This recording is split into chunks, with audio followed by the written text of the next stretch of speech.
시청자 여러분 안녕하십니까? 함께 프로젝트의 정상원입니다.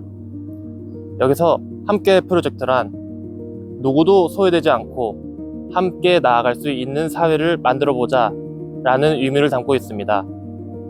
이러한 함께 프로젝트의 첫 번째 주제는 장애인 인권 개선입니다.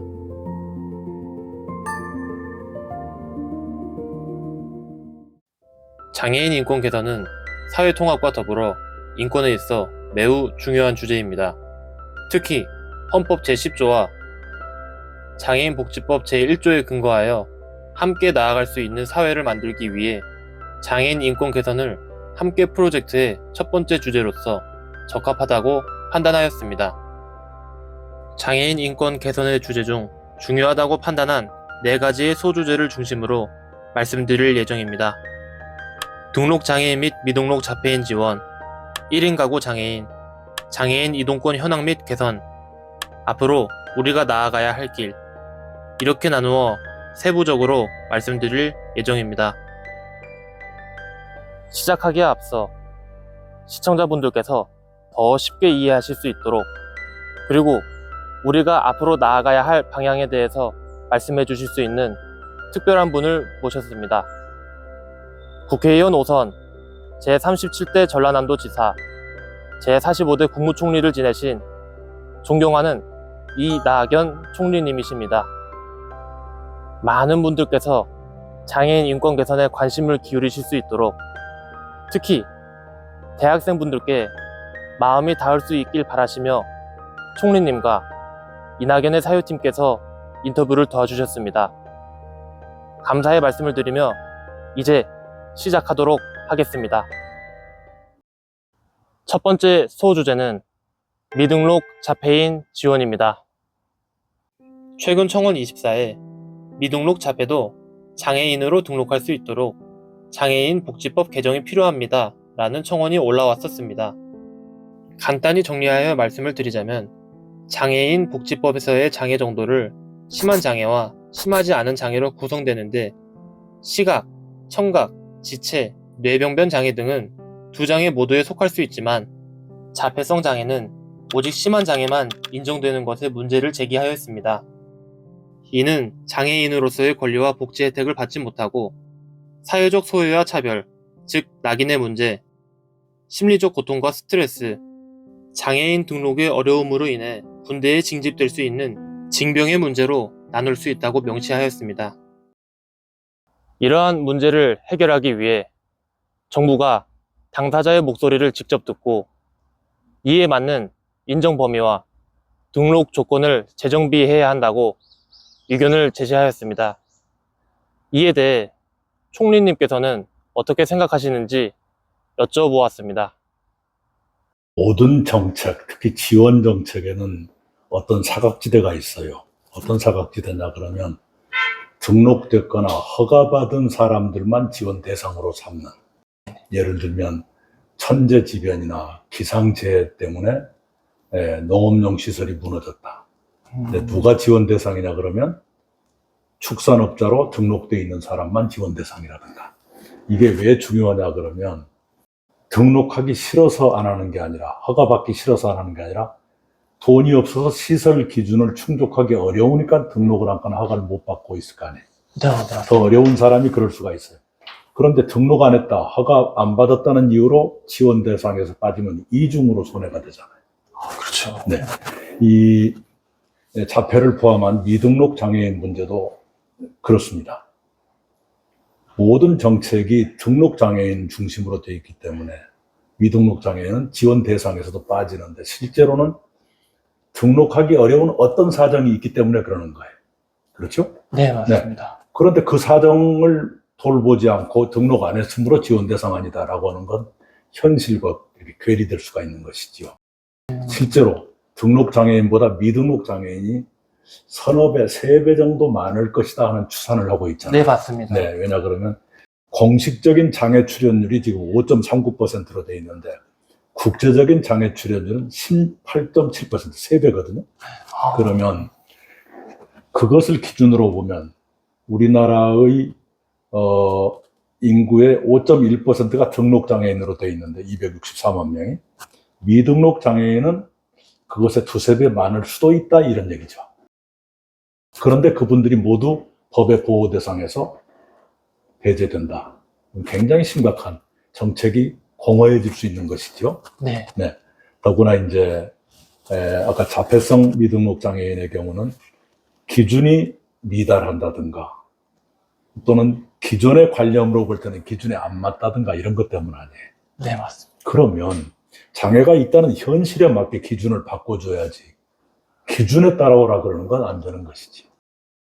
네, 그렇게 생각을 해요. 특히나 이제 자폐로 인해서 여러 가지 사회생활하기 어려운 분들, 이런 분들을 지원 대상에서 빼버리면 그건 누가 보호해야 되는 거예요? 농촌에서 소를 키운다고 해봐요. 네. 그런데 소를 키우는 축산인으로 인정받으려면 무슨 축사 기준이 어떻다, 면적은 어때야 된다 등등의 기준이 있을 거예요. 근데 돈이 부족해서 그 기준에 미달하면 나중에 눈이 많이 와서 축사가 무너져도 지원 대상이 안 되는 거거든요. 굉장히 불공정하죠. 그렇습니다. 네, 물론 법이 정한 기준을 못 따랐다는 것은 그분의 책임이 있지만 따르기 싫어서 안 따른 게 아니라 내 형편이 어려워서 못했다는데 그러므로 손해봐라 이렇게 하는 것은 올바른 그게 아니죠. 네, 현실에 맞지도 않고. 맞습니다. 그들에게 이중의 손해를 강요하는 거거든요. 지금 미등록 장애인 문제도 똑같이 그런 문제가 있습니다. 등록할 수 없는 어떤 사정이 있는가, 그것이 장애 개념이 너무 좁다든가 또는 그 기준만으로 맞추라고 한다든가 또는 내가 사회적으로 그런 장애인이라는 낙인이 찍히는 게 도저히 싫다 하는 경우가 있잖아요. 네. 그런 분들한테 당신은 등록 안 했으니까 지원 대상이 아니라고 한다면 얼마나 그건 억울해요. 그런 낙인 찍히는 것이 두려운 어떤 범위 내에선 등록 안 해도 현실적인 불편함이 어느 정도냐에 따라서 인정장애인 이런 제도를 둔다든가 당신은 등록을 안 했지만 이건 국가에서 당신은 장애인이라고 인정하겠다, 이런 식으로 사각지대를 없애주는 노력이 필요하다고 생각해요. 총리님의 말씀대로 인정장애인에 대해 논의하며 특히 장애가 있다는 현실에 맞게 기준을 바꿔야 한다는 말씀은 우리 사회에서 잊지 말아야 하는 내용이라고 생각합니다. 이제 등록장애인의 고용 문제를 파악하기 위해 간단히 그래프를 살펴보고자 합니다. 등록장애인의 15세 이상 64세 이하의 경제활동 참가율은 50.6%, 실업률은 4.4%, 고용률은 48.4%입니다. 여전히 전체 인구에 비해서 낮은 경제활동 참가율과 고용률을 보이고 있으나 과거에 비해 꽤 긍정적으로 변화했다는 사실을 파악할 수 있습니다. 그러나 장애 유형별 고용률을 보면 지체장애인과 시각장애인의 고용률은 40%가 넘지만 이외의 장애 유형은 이에 미치지 못하거나 더 낮은 고용률을 보이고 있습니다.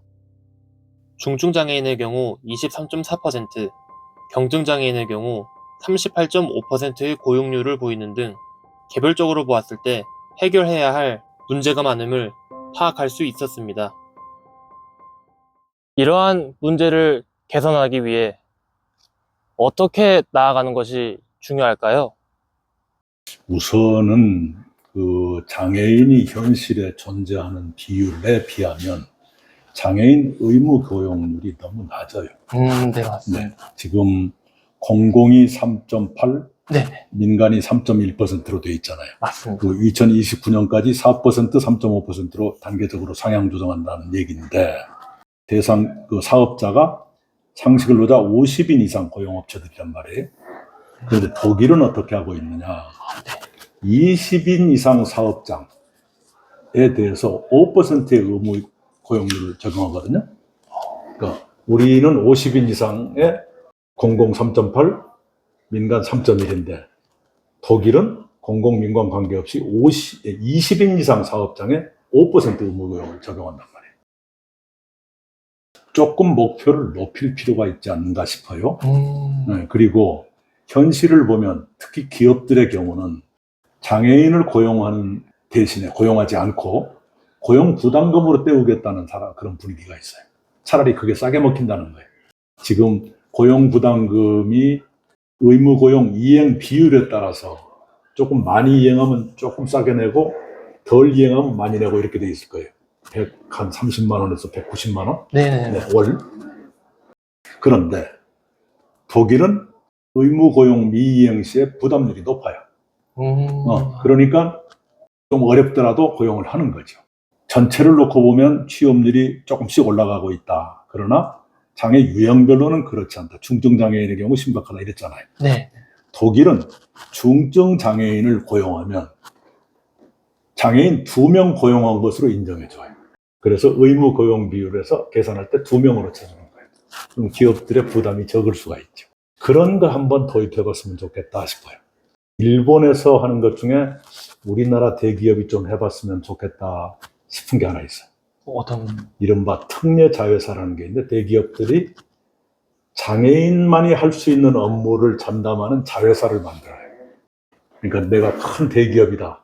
그러면 그 중에서 예를 들면 격리 업무, 급여 계산, 데이터 입력, 팜플렛 제작, 청소, 빌딩 유지 관리, 인쇄, 식품 제조 자회사한테 맡기는데 그 자회사가 장애인들을 채용하는 격리나 급여 계산, 데이터 입력 이런 걸 할 수 있는 장애인들이 계시거든. 너무 좋은 것 같습니다.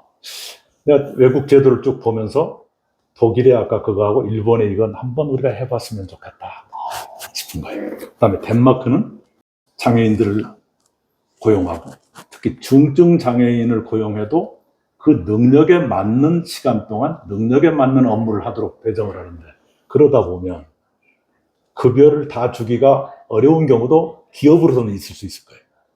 그 급여를 다 주기 어려운 부분 그것을 고용보험기금에서 보전해 주는 거예요.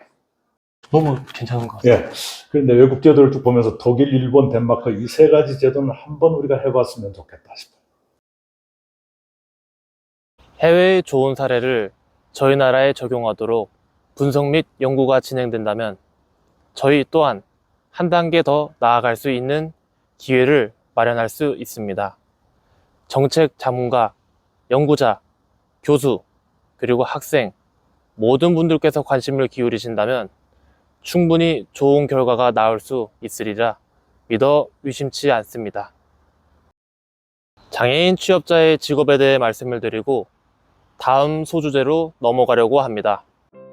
장애인 의무 고용률은 공무원 및 비공무원, 공공기관 3.8%, 민간기업은 3.1%를 유지하고 있으며 중증장애인 고용 확대 시 장려금 신설, 중증장애인 지원 고용 참여자 훈련수당 인상, 장애인 취업 성공 패키지 구직 촉진 수당 인상, 장애인 표준 사업장, 생산품 홍보 마케팅 지원 신설 등 중증장애인 또한 고용할 수 있도록 국가에서 다양한 노력을 하고 있습니다. 그러나 여전히 취업자 중 단순 노무 종사자가 많으며 양질의 일자리를 갖지 못한다는 인식이 지속되고 있습니다. 중증장애인과 경증장애인의 고용률을 합쳐도 OECD 주요국의 장애인 고용률 평균인 50% 이상에 미치지 못하는 안타까운 상황입니다. 이에 대해 대안에 대하여 총리님께 여쭤보았습니다. 장애인 직업 훈련이 세분화돼야 합니다. 세분화. 예, 제가 15, 16년 전에 캄보디아를 한번 갔는데 네. 깜짝 놀랐어요. 캄보디아가 경제 발전이라든가 소득 수준에서 우리보다 한참 못하잖아요. 네네. 그런데 장애인 직업 훈련에 대해서는 우리가 캄보디아한테 배울 게 있어요. 캄보디아가 내전이 많았잖아요. 네네. 그래서 후천적 장애인들이 많아요. 그런데 저는 그렇게 생각해요. 인간이란 어떤 능력의 총량을 놓고 보면 큰 차이가 없을지 모른다. 예를 들어서 시력이 약한 사람은 청력이 강하거나 사람마다 심지어 장애인이라고 하더라도 어떤 기능은 손색이 없는 경우도 있을 수 있잖아요. 맞습니다. 그걸 찾아내서 그 직업을 갖게 하는 거예요. 제가 현장을 본 것 중에 제가 감동받은 게 이거예요.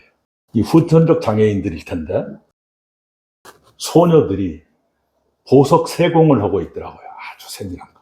어. 그런데 우리가 들어가도 전혀 신경을 안 써요. 나중에 들어보니까 청각장애인들이 후천적 장애가 생긴 거예요. 근데 그런 사람들에게, 소녀들에게 보석 세공을 가르친 거예요. 눈이 좋으니까.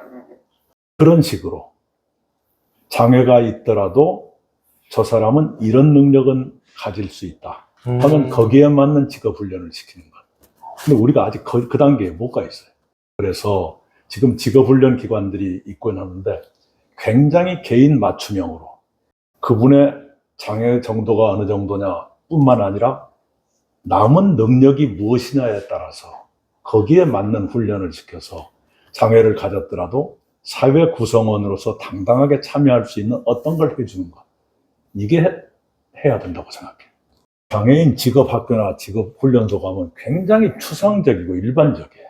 구체적으로 저 사람은 이런 일을 할 수 있겠다 싶으면 그 일을 중점적으로 훈련시켜서 그 일을 맡겨줘야 돼. 그런 점을 제가 정부에 있을 때도 제대로 못했는데 이제부터라도 그런 쪽에 많이 마음을 쓰고 하면 뭔가 나아질 것 같아. 여기서 중요한 것은 장애인 직업 훈련 세분화를 통해서 장애인분들 또한 양질의 일자리를 가질 수 있도록, 특히 자신이 원하고 잘할 수 있는 일을 해낼 수 있도록 정책과 체계가 구축될 필요가 있다는 것입니다.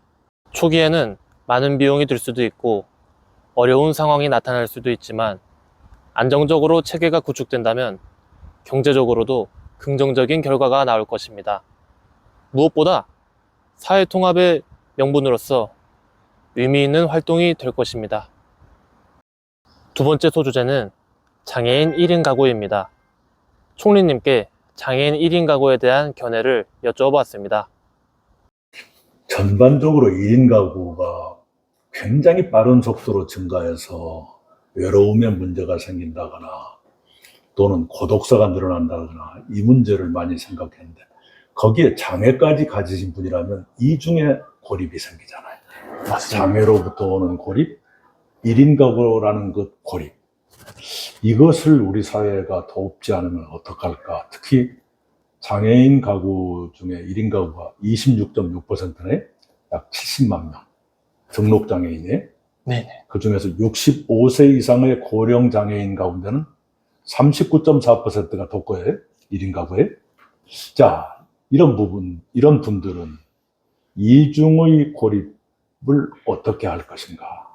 더구나 그런 분들일수록 소득, 장애인 평균보다 훨씬 더 어려울 거 아니겠어요. 장애인 가구의 월 평균 소득이 305만 8천 원 정도인데 전체 평균은 63% 정도인데 장애를 가지시면 의료기기를 써야 된다. 이동을 할 때 비용이 추가로 든다. 그렇기 때문에 실질 가처분 소득은 더 낮아요. 숫자로 나오는 소득보다. 거기다가 1인 가구의 경우에는 응급 상황이 발생해도 발견이 늦어진다거나 네. 이런 문제가 생길 거 아니겠어요. 굉장히 취약하죠. 그런 것들에 대해서 정부가 지원을 늘리고 관심을 환기하고 이런 거 중요하지만 훨씬 세분화된 지역사회 차원에서의 뭔가가 있어야 돼. 이걸 행정부가 한다고 보건복지부가 말한다고 다 움직이지 않아요. 그래서 주관은 보건복지부가 해야 되겠지만 지자체, 보건복지과 그리고 민간도 그냥 무료로 자원봉사하는 건 한계가 있을 것 아니겠어요. 네. 약간의 지원을 하면서 그런 일을 성심성의껏 할 수 있는 어떤 곳과 해야 돼요. 무슨 얘기냐 그러면 2010년 10월에 고독사 문제를 대한민국에서 최초로 제기한 사람이 저예요. 보건복지위원회에서 고독사 문제를 처음 제기하고 그 일로 인해서 고독사 담당 조직이 처음 생기고 고독사 예산이 처음 생겼어요. 그래서 내가 감사패를 받았어요. 그걸 위해서 그 당시에 고독사 통계도 없고 그랬는데 일본에 다니면서 인터뷰도 하고 자료도 수집해서 그래서 국정감사 때 지지를 한 거예요. 고독사 안 생기게 하는 게 최상이죠. 네, 맞습니다. 안 생기게 하려면 1인 가구를 집중적으로 봐야 될 거 아니겠어요. 누가 봐요? 볼 사람이 어디 있어요? 없죠? 없습니다. 네. 저는 교연할 때 목사님들께 부탁을 했어요. 왜 그러냐 그러면 독거노인들 또는 건강이 안 좋은 1인 가구 여기를 매일매일 매일처럼 체크하려면 아침마다 전화를 해본다거나 조금 이상하면 바로 차로 병원에 옮겨드릴 준비를 한다든가 이런 게 필요합니다. 그런데 그만한 조직이 교회밖에 없었어요. 제 지역구에. 그래서 목사님들께 부탁을 한 거예요. 그래서 성도 한 분당 아침에 노인 3분한테만 전화해 주십시오. 목소리가 밝으면 그냥 하루 편하게 걱정 없이 지냈어도 되고 좀 어디가 이상하다 그러면 빨리 가서 문안을 여쭤보고 병원에 옮기려면 옮기고 전화를 아예 못 받으면 그건 비상 상황이죠. 아, 맞습니다. 그런 것들이 좀 조직적으로 됐으면 좋겠어요. 체계가 구축될 필요가 있습니다. 예. 일본은 고독사 제로 작전이라는 걸 꽤 오래전부터 했어요. 근데 그 중심 활동체가 누구냐 그러면 지역사회예요. 대규모 아파트 단지에 한 10명 정도가 그 대책만으로 자원봉사한다든가. 거기에는 의사도 들어가고 무슨 분야회장도 들어가고 다양하게. 예, 하는데 반드시 필요한 게 열쇠 따기 전문가도 들어가요. 만약에 문이 잠겼는데 문 못 열면 어떡해? 정말 큰일이죠. 네. 그래서 열쇠 따기 전문가가 그걸 포함돼야 돼요. 아, 네. 그런 식으로 현장 수요에 맞는 어떤 것이 이미 시작됐어야 합니다. 제가 그걸 충분히 못한 건 아쉬운데 아닙니다. 시도는 했지만 완성은 못했어요. 그런 것, 특히 장애인으로 1인 가구라면 더 위험하잖아요. 맞습니다. 누군가가 아침마다 한 번씩은 전화라도 해보게 만드는 것. 지역사회가 움직여줄 필요가 있고 그렇게 하도록 지자체나 정부가 이렇게 호소드리고 지원해드리고 할 필요가 있겠다. 지역사회의 중요성을 강조하셨듯이 탈시설화가 사회복지의 중심이 되는 최근 개인의 문제로 정의하는 것이 아닌 우리 사회가 함께 문제를 살펴보고 함께 나아갈 수 있는 사회를 형성하는 것이 필요합니다. 그렇다면 초고령 사회가 된 대한민국에서 장애인 1인 가구에 대해 논의할 때 고령화라는 주제를 빼놓을 수는 없습니다. 국가통계포털에 따르면 2045년에는 65세 이상의 인구가 1800만 명을 돌파할 예정이라고 합니다. 즉 삼각형 구조에서 역삼각형 구조로 인구 구조가 변화하는 것인데요. 노년 부양비 또한 2배 이상 늘어나고 요양보호사와 활동지원사 등의 인력이 더 필요해지는 돌봄 문제가 사회적 이슈로 대두될 것으로 판단되고 있습니다. 특히 장애인 1인 가구는 이러한 사각지대에 더 취약한 상황으로서 총리님께서는 사회의 역할을 강조하셨습니다. 참 어려운 얘기인데요. 지역사회와 연계된 통합 돌봄 체계로 빨리 전환해 줘야 됩니다. 이미 세상은 가족은 해체됐는데 돌보는 사람은 나타나지 않는 상황이잖아요, 지금. 네, 맞습니다. 예전에는 자식들이 다 돌봤어요. 대가족 사회였고, 또는 자식이 아니더라도 같은 마을 사람들이 이웃들도 도왔죠. 근데 지금은 단절된 쪽으로 막 질주하고 있기 때문에 그것을 사회가 메꿔줄 수밖에 없죠. 네. 근데 그것이 매우 미흡해요. 매우 미흡해요. 문재인 정부 때 돌봄을 좀 체계화하기 위한 시도를 했었는데 그 상태에 멎어 있습니다. 이제는 누구도 누군가의 돌봄이 필요한 상태로 가고 있다. 고립의 시대니까. 네. 그것을 사회가 할 수밖에 없다. 그걸 인지하고 그걸 지역사회와 연계하는 통합 돌봄체. 통합이란 것은 나서부터 죽을 때까지 어떤 상태에 있건 돌봄의 대상이 된다고 생각하는 것. 이런 것을 정책의 출발점으로 삼아야 돼요.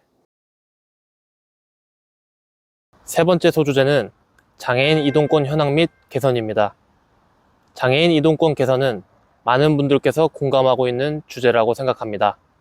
이에 맞게 2025년 까치 산역을 마지막으로 서울시에서는 전국 최초로 서울시가 관리하는 모든 지하철역에 엘리베이터를 설치하였다는 긍정적인 소식을 알렸습니다. 이는 도쿄, 타이페이와 같은 사례를 제외하고 거의 드물다는 평가를 받고 있는데요. 또한 2025년 서울시에서 장애인 콜택시 150% 확보 추진을 통해 콜택시 대기시간 단축을 노력하는 등 성숙한 사회로 나아가고 있다는 생각이 들었습니다. 그러나 여전히 한계가 존재하였는데요. 서울시가 장애인 이동권 보장에 힘을 쓴 것은 사실이지만 한국철도공사가 주관하는 지하철역은 1역사 1동선이 실천되고 있지 않습니다. 서울에 엘리베이터가 없는 세 곳의 지하철역을 살펴본다면 남영역과 한남역은 공사 중에 있지만 아직 장애인분들께서 엘리베이터를 통해 이동할 방법이 없는 상황이며, 외대암역은 개찰구 이전에 엘리베이터가 존재하지만 개찰구 이후의 내부에서는 엘리베이터가 존재하지 않습니다. 또한 2014년 장애인 시외 고속버스 탑승 권리 보장 관련 버스 회사와 정부를 상대로 소송을 제기하였으나 최근 2026년 5월 19일 판결 결과 버스 회사의 책임만을 인정하자 헌법재판소원으로 가는 상황 또한 존재하였습니다.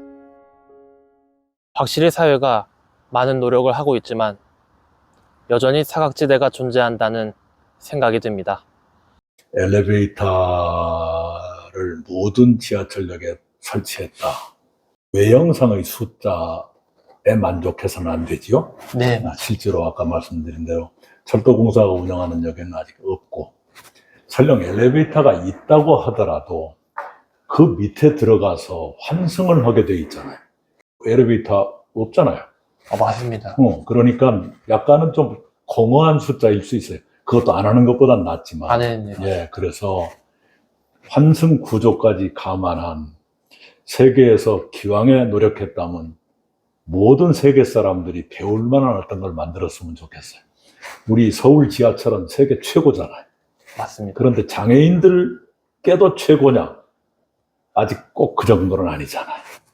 그래서 기왕에 칭찬받는 것, 환승 구조까지 감안해서 장애인들께서 불편함이 없도록 세심하게 해주는 어떤 게 곧 나왔으면 좋겠다. 그 생각을 하고요. 네. 헌법재판소나 이 법을 다루는 데는 실정법상의 법조문 봐가지고 정부 책임이 없다, 이런 판단을 하기 쉽죠. 그런데 정부의 장애인에 대한 책임을 너무 그렇게 형식 논리로만 볼 일은 아니지 않느냐. 다른 어떤 게 있을 거예요. 정부의 지원 책임을 거론한다든가 이런 식으로 해서 관심을 모아주고, 또 실제로 정부가 지원하지 않고는 굉장히 그 한계가 있을 거거든요. 민형사상의 책임이 정부에 없다고 해서 정부가 아무 일도 안 해도 좋으냐? 그렇게 생각하는 정부라면 그건 혼나야 돼. 당연히 해야죠. 국민의 평등권, 장애인의 이동권, 그 정부가 안 하면 누가 해? 맞습니다. 그렇게 생각을 해요. 네. 환승 구조 등 세밀한 면까지 함께 신경을 쓰고 모두의 평등권을 위해서 사각지대를 줄여나가도록 노력해야 합니다. 지하철과 시외버스처럼 장애인 또한 일상생활을 할 수 있도록 지원하는 것도 중요한데요.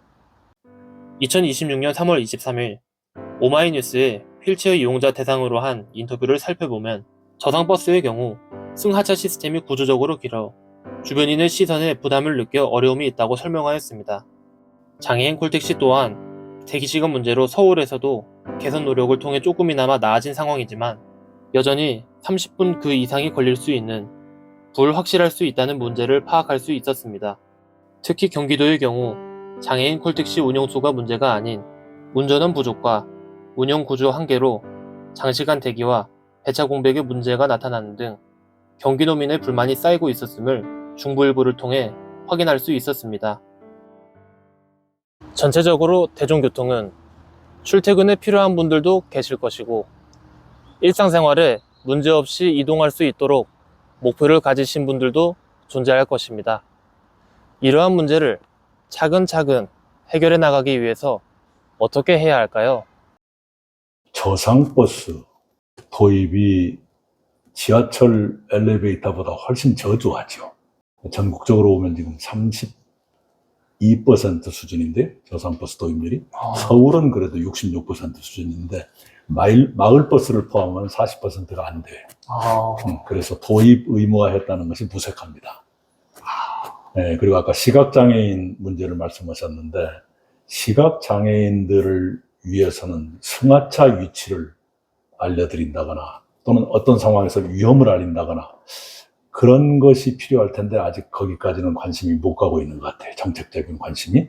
네. 네네.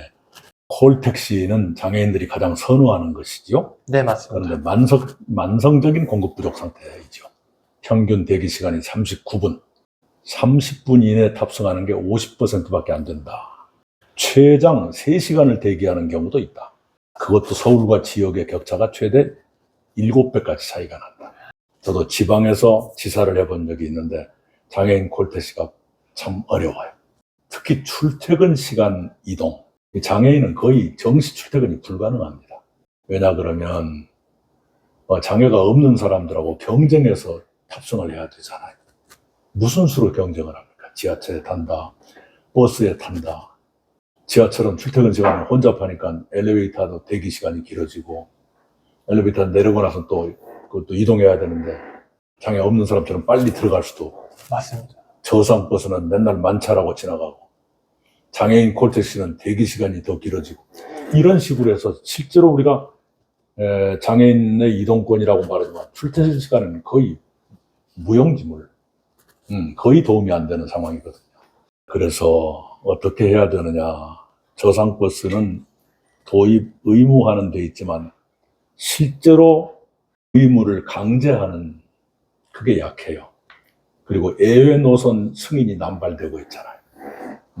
그 예외는 줄여야 되고 기준은 엄격해졌으면 좋겠어요. 약자를 위한 기준은 엄격해야 됩니다. 그리고 장애인 콜택시 차량 대수를 우선 늘려야 되고요. 그리고 운전원 부족 상태인데 운전원 인건비를 국비에서 지원했으면 좋겠어요. 아, 국비에서. 네. 그리고 서울과 지역이 최대 7배. 7배 차이라고 하는데 이거 빨리 줄여야죠. 맞습니다. 그러려면 도리가 없어요. 지방 중소도시나 농어촌 국비 지원을 확대하는 수밖에 누가 하겠어요. 네. 정부가, 네. 예.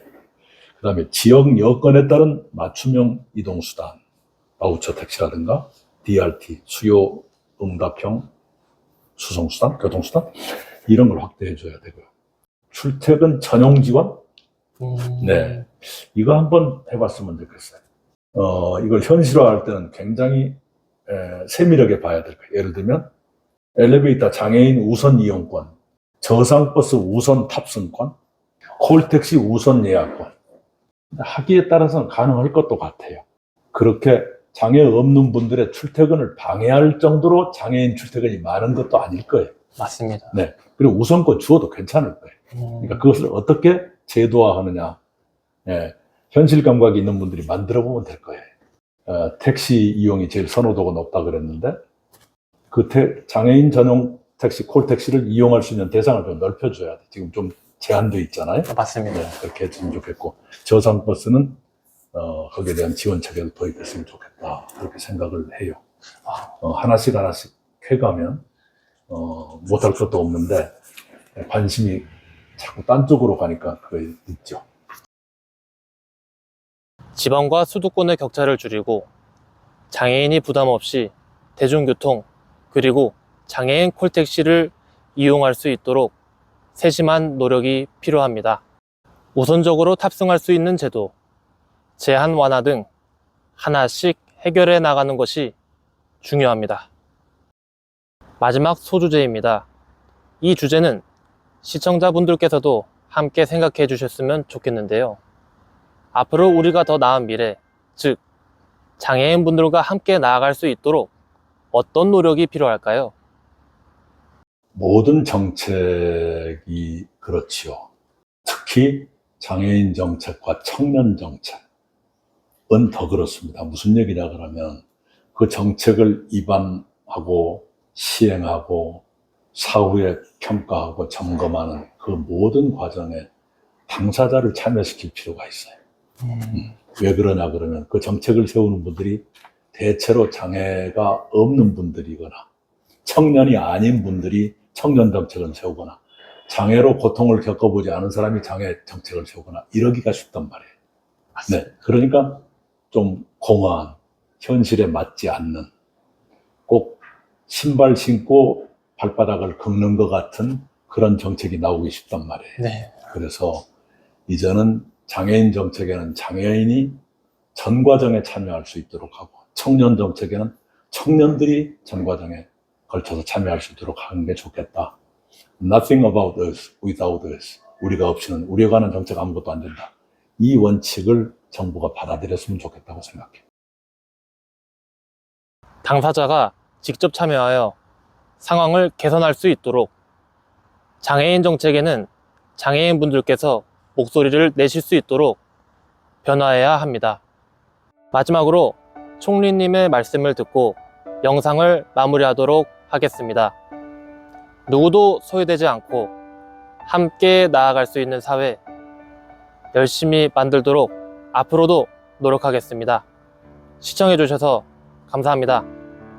어느 나라가 선진국이냐, 어느 사회가 선진사회냐를 판단하는 바로메터, 척도의 하나는 장애인을 어떻게 대하느냐에 있다고 생각해요. 네. 그런 점에서 대한민국은 GDP나 무역 규모는 세계 10위권, 이쪽 저쪽이지만 장애인을 대하는 태도에서는 아직 멀었지요. 우리 세대가 장애 때문에 생기는 고통, 차별, 서름, 이걸 우리 세대에 끝내자고 함께 마음 먹는 것, 이걸 했으면 좋겠어요. 우리 이전 세대는 그랬다 치더라도 우리 다음 세대는 넘겨주지 말자, 우리 세대로 끝내자 라고 합의했으면 좋겠어요. 네, 그게 대한민국을 진정한 선진국으로 만드는 길이 아닌가 생각을 해요.